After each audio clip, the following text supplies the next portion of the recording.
Here is Van Diemen's Apple Green Island. This is perfect as a name, as this green is as perfect as it really gets to be an apple green. And the swatch and the writing sample both represent each other. They look the same, which doesn't always happen with the swatches.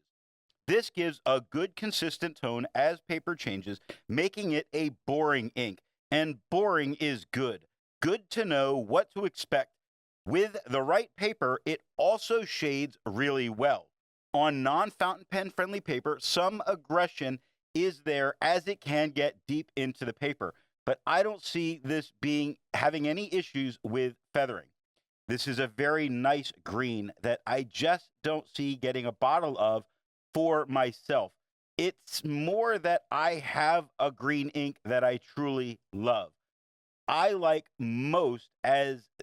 What I like most is that there's some camouflage shading going on. Really a lot going back and forth. Beautiful green. It's just that I have a preferred green that performs the same way. The pen for today is a Sailor 1911 Large. Now that we know my opinion on this ink, let's see how we got there by looking at the first writing sample done on Clairfontaine. Apples in the summertime. That is what I see right here. Is it Granny Smith? Yeah, I think. It's Granny Smith right here. I was confused between that and Red Apple. I don't know why. Or Red Delicious. I don't know my apples, obviously. Beautiful apple green going on here. No feathering, no spreading. Great camouflage shading back and forth between light and dark tones all the time. Really standing out well, showing off the colors as best it can against this very bright white paper. Looking at the back of the page, we get no bleeding and no ghosting. Van Diemen's makes more than just this one ink. So let's take a look at a few other inks from Van Diemen's. Here is Van Diemen's Apricot. Here is Van Diemen's Beetroot Relish. Here is Van Diemen's Midnight Sky. Here is Van Diemen's Tasmanian Saffron. The second writing sample is done in a Portage Reporter notebook. Here we can see we get the same tone as the Clairfontaine. It does not feather and it does not spread. It does shade, not nearly as well as it did on the Clairfontaine, but still a lot of shading on this non-fountain pen friendly paper. Really doing such a good job. Looking at the back of the page, we get no bleeding and no ghosting. There's a lot to be learned by doing multiple chromatographies. The one on the left is done the way it's supposed to be done. A line of ink is put down to immediately put into water to show the separation of those colors making the ink. Now the one on the right is marked with a D. This is allowed to dry for 10 minutes before it's put into water. The third writing sample is done in a national brand Steno notebook. Here we can see that we get the same tone as the Clairfontaine. It does not feather and it does not spread. It does shade not as well as it does on the Clairfontaine, mostly showing the lighter tone that we had on the Clairfontaine. So while it might look confusing when I called it the same, that's because the majority of this tone is the majority mid-tone that we had on the Clairfontaine. The fact that it's not being altered in tone by the tone of the paper means that this is an opaque ink. Looking at the back of the page, we can spot a few areas that it got a bit deeper into the paper. Not a huge deal. I don't know that it would stop me from writing on the back of the page, but it is something just to be aware that it happened. All of these spots, none of them bled through touching the page underneath.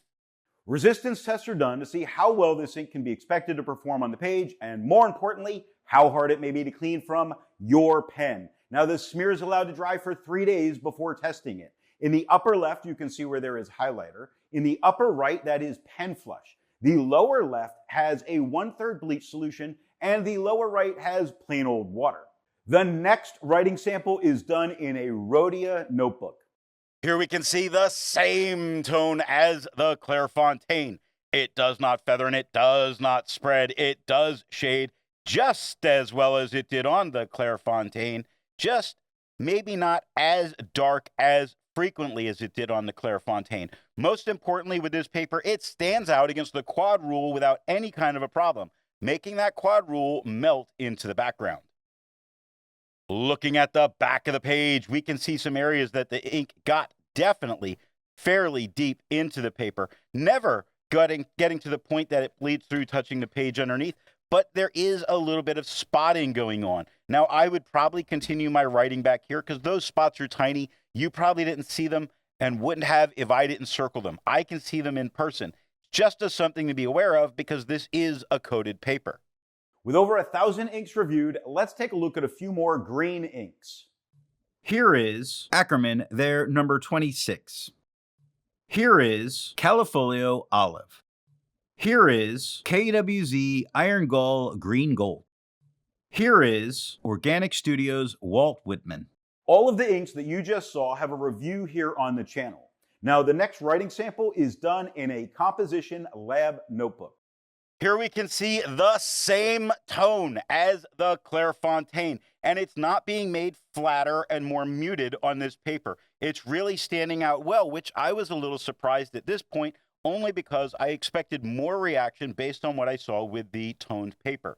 No feather, no spread, still shades nowhere near as good as the Clairfontaine, stands out against the quad rule without any kind of a problem. If you're a student using this, I think you're on a good path. Looking at the back of the page, we get no bleeding and no ghosting. While it's nice to see inks that are in the same color family, I prefer to find inks that complement the color on the page. Here is Private Reserve Orange Crush. Here is Sailor Studio 235. Here is Pelican Onyx. Here is Noodler's Black Swan English Rose. The best way you can support this or any channel that you like watching is to alert the retailer of where you saw the product at time of purchase. Now, the last writing sample is done on 20-pound copy paper. Here we can see that we're getting just a little bit darker as a general tone than we did on the Clairfontaine. There's no feathering, there's minor spread. The minor spread has to do with, or a little bit more than, I'm going to say, it's minor, it can be lived with, but there's spread. I mean, my penmanship's not generally the best, but I can read it.